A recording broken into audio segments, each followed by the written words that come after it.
नमस्कार मंडळी, श्री स्वामी समर्थ। उद्या 2 मार्चला होळी आहे। फाल्गुन शुक्ल पक्षातील पौर्णिमेला होळीचं दहन केलं जातं। होलिका दहन उद्या सोमवारी संध्याकाळी होणार आहे, त्यामुळे उद्याचा दिवस खूप खास आणि पवित्र आहे। होळी आपण वाईटावर चांगल्याचा विजय म्हणून साजरा करतो, तर या दिवशी होळीच्या अग्नीमध्ये विविध वस्तू अर्पण करण्याची परंपरा आहे। आपल्या महाराष्ट्रामध्ये पुरणपोळीचा नैवेद्य दाखवला जातो आणि त्यासोबत नारळही अर्पण केला जातो। नारळाला आपल्या धर्मामध्ये खूप महत्त्व आहे आणि तो खूप शुभ आणि पवित्र मानला जातो। होळीमध्ये नारळ अर्पण केल्याने जीवनातील दुःख, संकट, अडचणी, आजारपण दूर होते, घरात सुख, समृद्धी, ऐश्वर्य येते। म्हणून जवळपास प्रत्येक घरातून एक तरी नारळ होळीमध्ये टाकला जातो। पण अनेकदा आपण योग्य पद्धत न पाळत असल्यामुळे नकळत चुका करतो आणि त्यामुळे अपेक्षित शुभफळ हे मिळत नाही।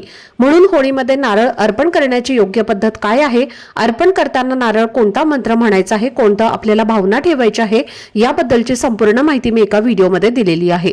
तो व्हिडिओ पाहण्यासाठी या व्हिडिओच्या खाली जो छोटासा त्रिकोण दिसत आहे त्यावर क्लिक करा, म्हणजे संपूर्ण माहिती तुमच्यापर्यंत पोहोचेल। धन्यवाद। श्री स्वामी समर्थ।